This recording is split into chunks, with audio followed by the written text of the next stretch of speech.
Hi అందరికీ welcome back to my channel Shravani and vlogs. నేనైతే చాలా బాగున్నా అండ్ మీరు కూడా బాగుండాలని అనుకుంటున్నాను. అండ్ ఈరోజు వచ్చేసి స్వీట్ రెసిపీ చేసుకుందాము. స్వీట్ రెసిపీ దోశలతో స్వీట్ రెసిపీ అనమాట. ఒక్కో ఏరియాలో ఒక్కోలా పిలుస్తాం కదా. మేమైతే దోశలు అంటాం, కొందరు టోస్ట్ అంటారు, కొందరు రస్క్ అంటారు. సో దీనికి అన్ని పేర్లు ఉన్నాయి. మేమైతే దోశలు అంటాం. దోశలతోటి చాలా ఈజీగా 10 నిమిషాలలో చేసుకునే స్వీట్ రెసిపీ ఉంది. సో అది నేను మీకు షేర్ చేద్దామని వీడియో స్టార్ట్ చేసిన. సో దానికి ఏమేం కావాలి, ఎట్లా చేసుకోవాలి చూద్దాము. ఫస్ట్ అయితే నేను దోశలు ఒక 8 to 10 తీసుకున్నా.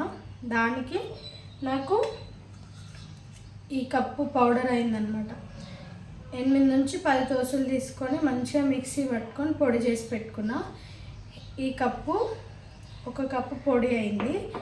అంతే సమానంగా బెల్లం మంచిగా సన్నగా తురుముకొని పెట్టుకున్న బెల్లం కూడా. తర్వాత కొన్ని డ్రై ఫ్రూట్స్ తీసుకున్నాను. తర్వాత ఒక 2 నుంచి 3 టేబుల్ స్పూన్ల నెయ్యి డ్రై ఫ్రూట్స్ వేయించుకోవడం కోసం. అండ్ స్వీట్లో కూడా యాడ్ చేస్తాం కదా నెయ్యి. సో కొన్ని పాలు, ఫైనల్గా కొన్ని పాలు యాడ్ చేసుకుంటే మనకు టేస్ట్ కూడా బాగుంటుంది. కొన్ని పాలు అయితే తీసుకున్నాను, ఒక చిన్న గ్లాస్ అంతే. ఫస్ట్ స్టవ్ ఆన్ చేసి కడాయి పెట్టుకొని, కడాయి కొద్దిగా వేడైన తర్వాత ఒక 2 నుంచి 3 టేబుల్ స్పూన్ల నెయ్యిని వేసుకోండి. అండ్ నెయ్యి మంచిగా వేడైన తర్వాత మనం కట్ చేసి పెట్టుకున్న డ్రై ఫ్రూట్స్ని వేసి వేయించుకోండి, కొంచెం గోల్డెన్ రెడ్ కలర్ వచ్చేంత వరకు. అండ్ డ్రై ఫ్రూట్స్ ఎక్కువగా ఇష్టం ఉన్న వాళ్ళు డ్రై ఫ్రూట్స్ ఎక్కువ వేసుకోవచ్చు. అవి మంచిగా వేగిన తర్వాత పక్కన తీసేసుకోండి. అదే కడాయిలో మనం ముందుగా మిక్సీ పట్టి పెట్టుకున్నాం కదా దోశల్ని, ఆ పౌడర్ని కూడా వేసి మంచిగా ఒక 5 నిమిషాల పాటు నెయ్యిలో మంచిగా వేయించుకోండి. వేగిన తర్వాత ఒక కప్పు బెల్లాన్ని వేసి మంచిగా వేయించుకోండి. అండ్ మనం వేడి చేస్తున్నప్పుడు బెల్లం మంచిగా కరుగుతుందన్నమాట.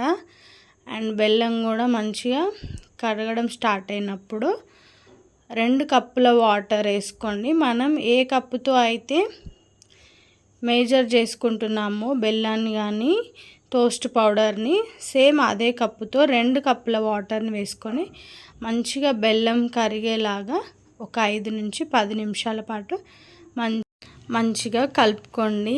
అండ్ ఇప్పుడు వేయాలనుకుంటే ఫ్లేవర్ కోసం మంచిగా ఒక 2-3 ఇలాచీలని మంచిగా దంచుకొని వేసుకోండి. అండ్ నేను తీసుకున్న దోశలు ఇలాచీ ఫ్లేవర్లోనే ఉన్నాయి కాబట్టి నేను మళ్ళీ ఇలాచీ పౌడర్ అయితే వేయలేదు. సో మీరు ప్లెయిన్ టోస్టులు తీసుకుంటే మాత్రం ఇలాచీ పౌడర్ వేసుకోండి. సో ఫ్లేవర్ అయితే బాగుంటుంది. స్వీట్స్లోకి ఇలాచీ కంపల్సరీ వేస్తాం కదా. తర్వాత కొంచెం చిక్కబడ్డ తర్వాత మనం తీసుకున్న ఒక చిన్న గ్లాస్ పాలను కూడా యాడ్ చేసి మంచిగా కలుపుకోండి. మనకి దోశలు అంటే ఛాయ్లో పాలల్లో అద్దుకొని తినడమే తెలుసు. ఫస్ట్ టైం స్వీట్ రెసిపీస్ చేస్తారని అయితే నేను మా చెల్లె వాళ్ళ ఇంటి దగ్గర చూసి అక్కడ నుంచి నేర్చుకొని నేను చేసిన అన్నమాట. సో టేస్ట్ అయితే చాలా బాగా వచ్చింది. సో మన ఇంటికి ఎవరైనా, మా సైడ్ తెలంగాణలో అయితే ఎవరైనా కొత్తగా పెళ్ళైన జంటలు ఎవరైనా ఫస్ట్ టైం ఇంటికి వస్తే స్వీట్స్ పెడతాం కదా, నోరు తీపి చేయాలి అంటారు అట్లా కదా. ఎప్పుడైనా మేము చక్కెరనే పోస్తాం, ఎందుకంటే ఎవరు వచ్చినా మన ఇంట్లో స్వీట్స్ అయితే అవైలబుల్ ఉండవు కదా. సో చక్కెర పోస్తాము. సో ఎవరైనా ఈసారి మీ ఇంటికి ఎవరైనా అట్లా వస్తే చక్కెర పోయడం మానేసి దోశలతోటి ఈ స్వీట్ రెసిపీ చేసేయండి. వాళ్ళతో మాట్లాడుతున్నంతసేపట్లో 5 నుంచి 10 నిమిషాలలో ఈజీగా అయిపోతుంది. అండ్ ఈ దోశతోటి చేసిన స్వీట్ రెసిపీ తిన్న తర్వాత వాళ్ళని మీరు మీ ఇంట్లోంచి తోసేసినా కూడా పోరన్నమాట, అంత బాగుంటుంది. అండ్ నోట్లో పెట్టుకుంటే కరిగిపోతుంది, అంత బాగుంది. మంచిగా ఒక 5 నుంచి 10 నిమిషాలు మంచిగా పాలేసిన తర్వాత ఉడికించుకున్నాక ఒక 2 టేబుల్ స్పూన్ల నెయ్యి మనం వేయించి పెట్టుకున్న డ్రై ఫ్రూట్స్ని కూడా వేసి ఒక 5 నుంచి 10 నిమిషాలు మంచిగా ఉడికించుకోండి. అంతే, చాలా అంటే చాలా టేస్టీ అయిన టోస్ట్తో స్వీట్ రెసిపీ అయితే అయిపోయినట్టే. ఒక 5 నిమిషాలు ఉడికించుకున్న తర్వాత మనకి స్వీట్ అనేది గిన్నెకి అంటుకోకుండా వచ్చేస్తుంది అన్నమాట. అప్పుడు మనం స్టవ్ ఆఫ్ చేసుకుంటే అయిపోతుంది. సో ఫైనల్లీ మన యమ్మీ టోస్ట్తో స్వీట్ రెసిపీ అయిపోయినట్టే. 5 నుంచి 10 నిమిషాల్లోనే అయిపోయింది. సో తప్పకుండా ట్రై చేయండి. నేను చేసింది నేనే ట్రై చేసి తింటే ఎవరు చేసింది వాళ్ళకే నచ్చుద్ది కదా. సో అందుకనే ఈసారి నేను చేసిన రెసిపీ ఫస్ట్ టైం మా అత్తమ్మకి ఆమెకు తినిపించిన తర్వాత నేను టేస్ట్ చేసి చెప్తా ఎట్లా వచ్చింది ఏంది అనేసి. సో ఇట్లాంటి ఈజీ స్వీట్ రెసిపీస్ కోసం శ్రావణి ఎన్ఎం వ్లాగ్స్ ఛానల్ని అయితే తప్పకుండా సబ్స్క్రైబ్ చేసుకోండి. And thank you so much.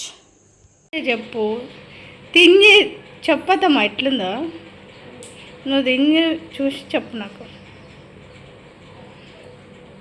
బాగుంది, సూపర్. నిజంగా బాగుందా లేదా? నిజంగా బాగుందని చెప్పాను. ఫైనలీ మన టోస్ట్ స్వీట్ రెసిపీ అయితే అయిపోయింది. అండ్ 10 మినిట్స్ కూడా పట్టలే స్వీట్ చేయడానికి, అంత తొందరగా అయిపోయింది అనమాట. సో ఫైనల్గా నేనైతే టేస్ట్ చేసి చెప్తా మీకు ఎట్లుంది అని. చాలా అంటే చాలా బాగుంది స్వీట్. నేను డబల్ కా మీఠా కొంచెం సిమిలర్గా ఉంది స్వీట్. డబల్ కా మీఠా అయితే చాలా పెద్ద ప్రాసెస్. సో అట్లా చేసుకోలేని వాళ్ళు ఎవరైనా ఉంటే ఇట్లా టోస్ట్ తోటి ఈజీగా 10 మినిట్స్లో అయిపోతుంది. తప్పకుండా ట్రై చేయండి. నా వీడియోస్ కనుక మీకు నచ్చినట్లయితే లైక్ చేయండి, షేర్ చేయండి, సబ్స్క్రైబ్ చేసుకోండి. పక్కనే బెల్ ఐకాన్ ఉంటుంది కదా, దాన్ని కూడా క్లిక్ చేయండి. అప్పుడే నేను పెట్టే ప్రతి వీడియో నోటిఫికేషన్ మీకు వస్తుంది అనమాట. So thank you so much అందరికీ.